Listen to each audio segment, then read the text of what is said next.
কিন্তু জানাজার সময় যখন মানুষগুলোকে জানাজার মাঠে হাজির করা হয় তখন বলা হয়, ভাইরা আমার, এই মানুষটা এই গ্রামেরই সন্তান। আমার ভাইরা, এই মানুষটা 70-80 বছর এই গ্রামেই বসবাস করেছে, আপনাদের আমাদের সাথেই বসবাস করেছে।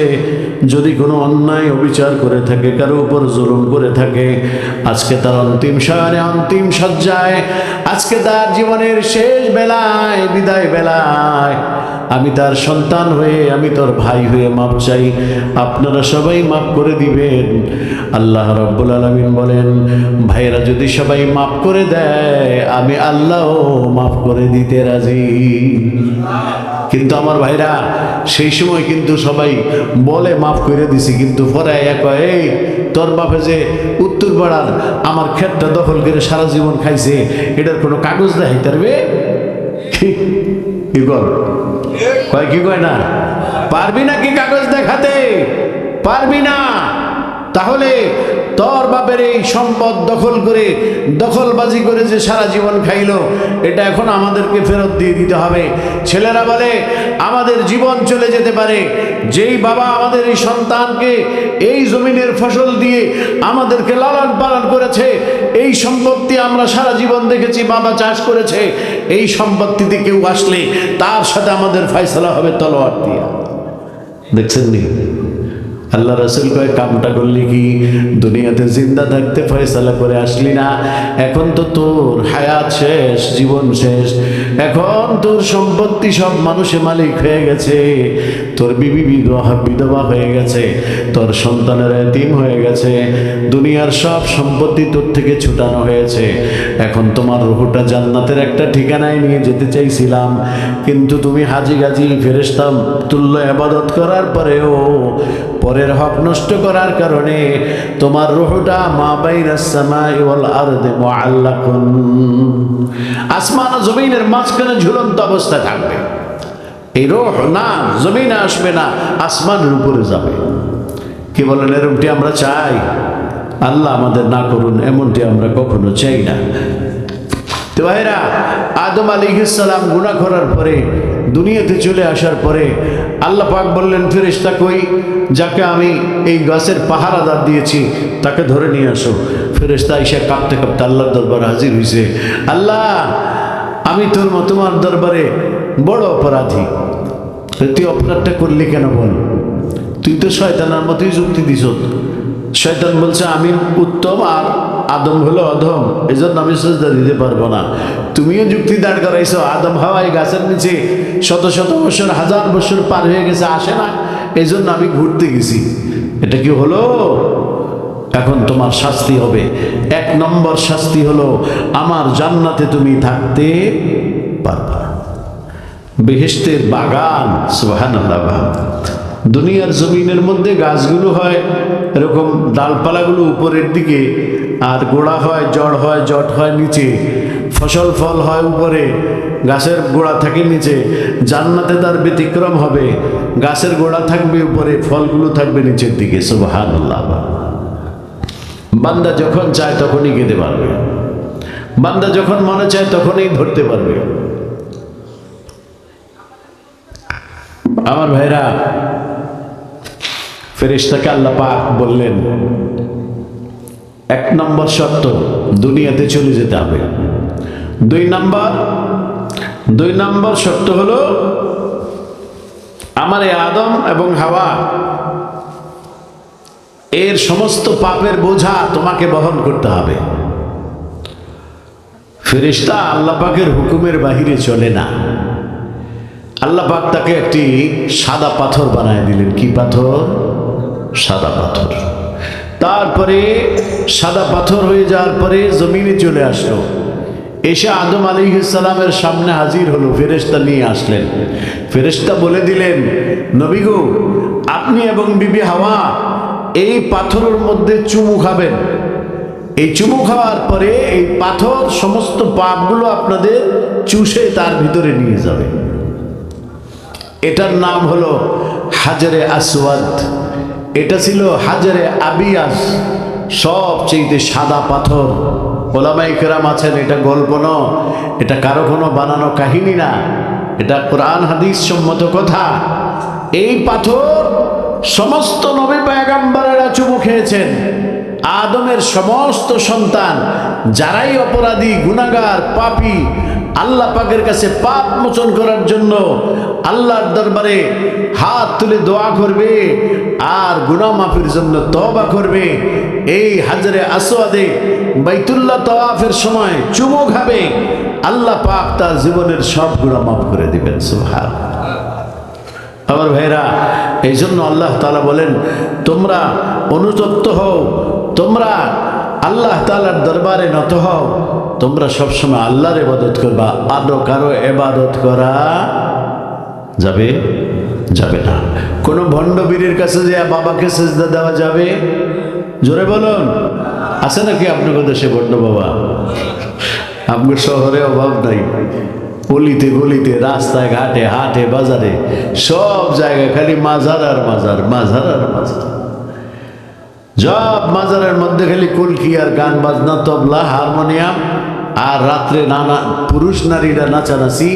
এটার নাম দিছে তরিকা। এটার নাম দিছে কি? এটা বলে তরিকা। নাউজুবিল্লাহ মিন যালিক। এটা কোনোদিন তরিকা হতে পারে না। আল্লাহ এবং আল্লাহর রাসূল যা দিয়েছেন এর বাহিরে কোনো পদ্ধতি, কোনো মতবাদ, কোনো ধরনের আর এই নিজের বানানো কল্পনা প্রসূত ইচ্ছা কিন্তু কোনো ইবাদত, এগুলো কোনোদিন ইবাদত হতে পারে না।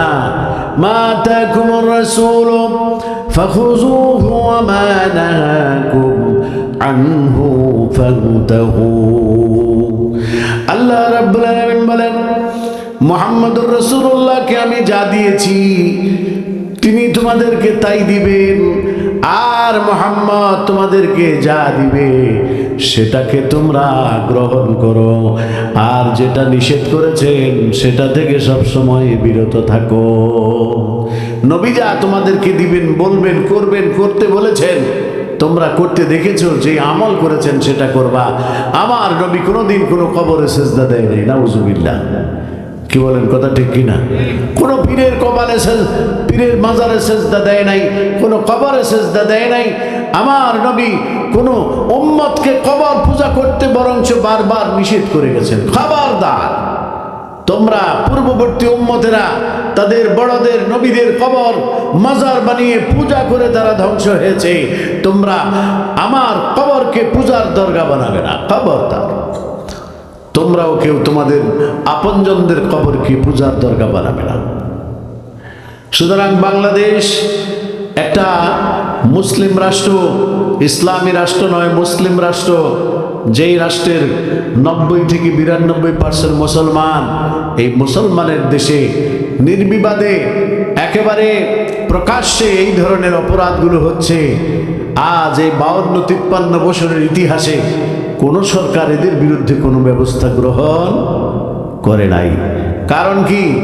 তারা পীর সাহেবের কাছে দুর্বল, পীরের কাছে নাকি মাল আছে। পীরের কাছে কি আছে? কয় বাবা এসে ল্যাংটা বাবা, কথা কইস না, কথা বলি কি হবো, কথা বলে জইলে যাবি গা, বাবার কাছে মাল আছে। মাল কি আছে? তো যেটা আছে এটা তো বাইর করে বই রইছে, আর মাল কি আছে? মাল তো দেখাই যায়। তোর বাবার কাছে কিচ্ছু নাই, সব হলো ভাওতাবাজি। হিন্দুরা ল্যাংটা বাবার পূজা কইরা তারপরে আবার নিয়া এটারে মাটির মধ্যে, পানির মধ্যে ডুবাই দেয়, অথবা কি করে আগুনে জ্বালায় দেয়। ল্যাংটা বাবা এদেরকে আগুনে জ্বালায় না। পরশুদিন না তার আগের দিন দেখলাম আপনার মিডিয়াতে যে তাদের কয়েক লক্ষ হিন্দুর দেবতা মরে যাওয়ার পরে এটাকে নৌকা দিয়ে আই না এরকম পানির মধ্যে ভালায় দিছে। এটাকে পড়াবে না, সে তো দেবতা। তারপরে ওই পানি দিয়ে ওরা খাইতেছে, মুখটুক মুছতেছে। আর ওদের কথা আর কি বলবো? যারা নাকি গরুর পেশাব খায়, যারা নাকি গোমূত্র খায়, আর গোবর দিয়া এরকম পুরি বানায় খায়, এই জাতির কথা, হালুয়া বানায় খায়, এদের কথা, বর্বর জাতির কথা আর কি বলবো? যারা মুসলমানদের মসজিদে আগুন দিয়ে মুসলমানকে নির্বিচারে হত্যা করে, বাংলাদেশের মেহমানের মতো থাকা মুসলমানদের ঘরে হিন্দুরা যে মেহমান, এটা তারা স্বীকার করতে চায় না। এই দেশের হিন্দুদেরকে বাংলাদেশের মুসলমানেরা বহু আগে ছাপা করে শেষ করে দিত, কিন্তু মুসলমানরা জানে ইসলাম ধর্মে এটা জায়েজ নাই। মুসলমানরা জানে আমাদের আলেম ওলামারা কোনোদিন এটাকে বৈধতা ঘোষণা করে নাই। এই দেশে যারা ধর্ম এবং বর্ণ বিভিন্ন ধর্মের লোকেরা আছে সংখ্যালঘু, তারা আমাদের কাছে নিরাপত্তায় আশ্রয়ে আছে। আমরা তাদের মন্দির পাহারা দেই, আর হিন্দুরা আমাদের মসজিদের মধ্যে আগুন লাগায় দেয়। বাবরি মসজিদ ভেঙে চুরমার করে দিয়ে তারা সেখানে অযোধ্যায় রাম মন্দির তৈরি করে। আর সেই ভারতের হিন্দুদেরকে কি দিয়ে আমরা বুঝাবো যে এই দেশের কোনো মন্দিরে আজ পর্যন্ত আমাদের আক্রমণ হতে আমরা দেই নাই? আমরা আমাদের ছাত্ররা, মাদ্রাসার ছাত্ররা গিয়ে মন্দির পাহারা দিয়েছে, এই কথাটা সারা বিশ্ব দেখছে। কি বলেন, নাকি মিথ্যা কথা? সুতরাং সত্য কথা বললে আপনি দুশ্মন হয়ে যাবেন। এই জাতি, আমরা 12 জাতির দেশ, এক একজনের মত এক এক রকম, যে যেটা বুঝে সেটা নিয়েই দৌড়ায়। কথা ঠিক নেই? কিন্তু আল্লাহ বলছে না। আল্লাহ বলছে কুল তাআলাউ ইলা কালিমাতিন, নবী গো আপনি বলে দেন এমন এক কথার মধ্যে সবাই আসতে বলেন, তাআলাউ ইলা কালিমাতিন সাওয়াইন বাইনানা ওয়া বাইনাকুম। তাম দুনিয়ার সব ধর্মের মানুষকে বলে দেন, সবাই মিলে আমরা এক কথার সমঝোতায় আসি, আল্লাহ না'বুদা ইল্লাল্লাহ ওয়ালা নুশরিকা বিহি শাইআ। এই আসমান জমিনের মালিক যিনি, এই পাহাড় পর্বত বিশ্ব ব্রহ্মাণ্ডের যিনি মালিক, সেই মালিক ছাড়া আর কারো আমরা ইবাদত করব না, এবং তারই আমরা শুকরিয়া আদায় করে আমরা ওই আল্লাহ পাকের সাথেই থাকব। আল্লাহ রাব্বুল আলামিনকে আমরা প্রভু মানব। আল্লাহ নুশরিকা বিহি শাইআ, কাউকে শরীক মানব। এই কথায় যেদিন মানুষ একমত হতে পারবে, সেই দিন আমি আল্লাহ রাব্বুল আলামিন পুরা বিশ্বটাকে, দুনিয়ার জমিনের উপরে জান্নাত ঘোষণা দিয়ে দেব। কিন্তু তা হবে না, আমরা শয়তানের ওয়াসওয়াসায় পড়ে গেছি। আল্লাহ বলছেন আমার সাথে কেউ শরীক করো না। এরপরে দ্বিতীয় নম্বর পয়েন্ট হলো, আমি খুব সংক্ষেপে বলে দিচ্ছি। আল্লাহ বলতেছেন, এই যুবক যুবতীরা শোনো, ওয়ালা নুশরিকু ওয়ালা তুশরিক বিল্লাহ, আল্লাহর সাথে শিরক করো না। এরপরে বলা হচ্ছে, আল্লাহ তাআলা বলেন ওয়া বিল ওয়ালিদাইনি ইহসানা, মা বাবার সাথে সদয় ব্যবহার করো, নেক ব্যবহার করো, ভালো ব্যবহার করো। মা বাবাকে কখনো গালি দিও না, মা বাবাকে কখনো ধমক দিও না। আল্লাহ তা'বুদু ইল্লা ইয়াহু ওয়া বিল ওয়ালিদাইনি ইহসানা ইম্মা ইয়াবলুগান্না ইনদাকাল কিবারা আহাদুহুমা। পৃথিবীতে মা এবং বাবা একদিনেই কারো মরে যায় না। মা মরে গেলে 10 বছর পরে বাবা মরে, বাবা মরে গেলে 5 বছর পরে, 20 বছর পরে মা মরে যায়। যখনই তোমার কাছে থাকবে, ওই মা বাবার সাথে কখনো ধমক দিয়া কথা বলবা না। কি বলছেন? কে বলছেন? জোরে বলেন, কে বলছেন? আল্লাহ রাসূল বলেন, কোন সন্তান 4-5 ওয়াক্ত নামাজ পড়ে, হজ করে, যাকাত দেয়, সমস্ত ইবাদত বন্দেগী করে, জিকির করে, কোরআন খতমের উপর খতম করে, রমজান মাসে ইতিকাফ করে, সব ঠিক আছে, কিন্তু মাকে ভাত দেয় না, বাবাকে দেখতে পারে না, বাবাকে বাবা বলে ডাকে না। আল্লাহ রাসূল বলেন, আমার আল্লাহ পাক বলে দিয়েছেন, ওই সন্তান জাহান্নামী, ওর কোনো ইবাদত আল্লাহর দরবারে কবুল হবে না। নাউজুবিল্লাহ। ইম্মা ইয়াবলুগান্না ইনদাকাল কিবারা আহাদুহুমা আও কিলাহুমা ফালা তাকুল লাহুমা উফফিন ওয়ালা তানহারহুমা ওয়া কুল লাহুমা কাওলান কারীমা। এই মা বাবা যখন বৃদ্ধ এবং বৃদ্ধা হয়ে যায়, তখন তারা বাচ্চার মতো হয়ে যায়। এদের সাথে কখনো খারাপ আচরণ করবে না, এদেরকে কখনো ধমক দিও না। ওয়ালা তানহারহুমা ওয়া কুল লাহুমা কাওলান কারীমা, এদের সাথে শরীফ হও, ভদ্র হও, নম্র হও, নম্রতার সাথে ভদ্রতার সাথে অত্যন্ত মোলায়েম ভাষায় তাদের সাথে কথা বলো। বলো না, আমরা কি করি? আমাদের রাগ উঠলে মাকেও গালি দিই, বাবাকেও গালি দিই। কি বলেন, করি কি না করি না? নাকি স্বীকার করতেন না আমার কাছে?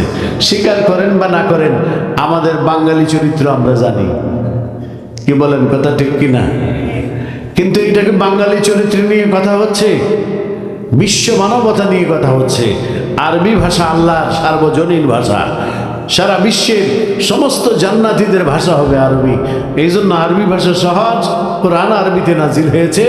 সে আরবি ভাষা আল্লাহ আল্লাহর ভাষায় বলে দিচ্ছেন যে ওয়ালা তাকুল লাহুমা উফফিন ওয়ালা তানহারহুমা, এমন কথা বলো না যে মা বাবার মনে কষ্ট লাগে, মা বাবা মনে দুঃখ পেয়ে উফ শব্দ বের হয়ে যায়।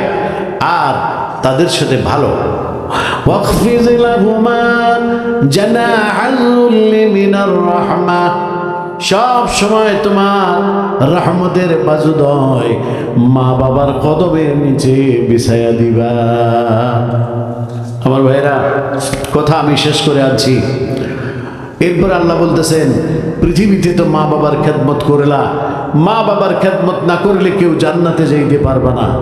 আমি আল্লাহ পাক, আমি সিদ্ধান্ত দিয়েছি আমার পরে, আমার ইবাদতের পরে মা বাবার হুকুম, মা বাবার আদেশ পালন করতে হবে। সুবহানাল্লাহ।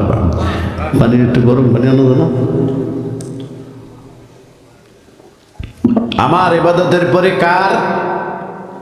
মা বাবার। জোরে বলুন কার? আর পিতা মাতার মধ্যে আবার ক্লাসিফিকেশন করেছেন আল্লাহ রাসূল। এক সাহাবী এসে বলেছেন, ইয়া রাসূলুল্লাহ, কার হক আমার উপর সবচেয়ে বেশি? আল্লাহ রাসূল বলেন, মিলন ব্যাপারে 500 টাকা দিয়েছে, মসজিদ জন্য 1 মণ ধান দিয়েছে। মিলন ব্যাপারে 500 টাকা 1 মণ ধান দিয়েছেন। আল্লাহ কবুল করুন সকলে বলে আমিন। আমার ভাইরা, আল্লাহ তাআলা বলতেছেন, তোমার মায়ের এবং বাবার জন্য বাজুদয় বিছায়া দাও। অর্থাৎ তোমার জীবনের যত কামাই, তোমার জীবনের যত সংগ্রাম, তোমার জীবনের যত লক্ষ্য উদ্দেশ্য, এটা যদি বড় হওয়ার পরে তোমার বিবি বাচ্চার পিছনে চলে না যায়, আগে তোমার মা বাবা, তারপরে তোমার বিবি বাচ্চা। মনে থাকবে যুবকেরা? আল্লাহ বলেছেন। কে বলেছেন? এটা কোনো মানুষের কোনো গল্প নয়, কোনো আলেম ওলামাদের বানানো কল্প কাহিনী নয়। এটা মহান রব্বুল ইজ্জত আসমানের মালিক, তিনি বলেছেন। আল্লাহ রাব্বুল আলামিন বলেন, মা বাবা মরে গেল, এবার তুমি কি করবা? মায়ের খেদমত করতে পারলে না, বাবার খেদমত করতে পারলে না। এখন মা বাবা বেঁচে থাকলে খেদমত করতা, তোমার ইচ্ছা ছিল। যদি তুমি এমন ব্যক্তি হও, তোমার মা বাবার প্রতি তোমার ভালোবাসা, অনুরাগ আর তোমার মা বাবার প্রতি ভালোবাসা থাকে, মৃত্যুর পরে প্রতি 5 ওয়াক্ত নামাজের পরে পরে আল্লাহর দরবারে হাত তুলে দাও। রব্বিরহামহুমা কামা রাব্বায়ানি সগীরা ওয়া কুর রব্বিরহামহুমা কামা রাব্বায়ানি সগীরা। পড়ছেন সবাই? কোন সন্তান যদি মা বাবার জন্য চোখের পানি ছেড়ে দিয়ে কবরের পাশে দাঁড়াইয়া এই দোয়া পড়ে, আল্লাহ রাব্বুল আলামিন ফেরেশতাদেরকে ডাক দিয়ে বলেন, ও ফেরেশতারা, এই দোয়া তো আমার বান্দা জানতো না, আমি আল্লাহ পাক আমার বান্দাকে শিক্ষা দিয়েছি, এই আর্গুমেন্ট আমি শিক্ষা দিয়েছি। সুতরাং আমার বান্দার কবরে আগুন জ্বলতেছে, সাপ বিচ্ছু তাকে কামড়াচ্ছে, তার বরজখী জিন্দেগি বড় কষ্টের জীবন চলে আসছে। এই জন্য জলদি করে যা, আমি আল্লাহ রাব্বুল আলামিনের দোয়া শিখানো দোয়া পড়তেছে, জলদি করে আমার বান্দা দোয়া কবুল করে তার মা বাবার কবরের আযাব বন্ধ করে দে। সুবহানাল্লাহ। মা বাবার কবরের আযাব বন্ধ হয়ে যায় সন্তান যখন এই দোয়া করে। আল্লাহুম্মা গফিরলি ওয়া লিওয়ালিদাইয়া ওয়া লিল মুমিনিনা ইয়াওমা ইয়াকুমুল হিসাব। আল্লাহ রাসূল বলেন, যদি কে এই দোয়া পড়ে, তার মা বাবার জন্য দোয়া করে, সাথে সাথে কিয়ামত পর্যন্ত যত মানুষ কবরে যাবে সমস্ত মানুষের জন্য দোয়া করে, সমস্ত মানুষের সংখ্যা পরিমাণ সওয়াব আল্লাহ পাক তাকে দান করবেন। সুবহানাল্লাহ। এই জন্য ভাই, আমরা আখিরাতের চিন্তা করি। 1 ঘন্টার বেশি আলোচনা হয়ে গেছে, আর আপনাদেরকে কষ্ট দেব না। কয়েকটি আমলের কথা বলি, যে আমল আপনার আমার মৌতের পরে কাজে লাগবে। তার মধ্যে 1 নম্বর আমল হলো তাওহীদের উপরে আল্লাহর ইবাদত। 2 নম্বর, আল্লাহ বলেছেন আমার পরে মা বাবার হক আদায় করবা, আর রাসূল সাল্লাল্লাহু আলাইহি ওয়াসাল্লামের তরিকায় চলবা। নবীজিও তো তার মা বাবার গর্ভে, মায়ের গর্ভে, বাবার উরুষে জন্ম নিয়েছেন। এই জন্য আল্লাহ রাসূল বলতেন যে আমি জন্মের আগে আমার বাবাকে হারিয়েছি। এতিম দেখলে আমার বড় মায়া হয়, এতিমের কষ্ট আমার অনুভব হয়, আমি কত কষ্টে বড় হয়েছি। আর ছোট্টবেলা আমার মাকে আমি হারিয়েছি। আমার মা দুনিয়ার থেকে আমার 6 বছর বয়সে বিদায় নিয়েছেন। মাতৃহারা কষ্ট আমি জানি, মা হারা কষ্ট কত। সুতরাং আমরা ভাইরা, যারা মা বাবার জন্য দোয়া করবেন, মা বাবার জন্য দান করবেন, মসজিদে নামাজ পড়তে আসলে শুক্রবারে মায়ের নামে বাবার নামে 2 জনের নামেই দান করবেন। আপনার এই দান সরাসরি আল্লাহ পাক তাদের কবরে পৌঁছায় দিবে।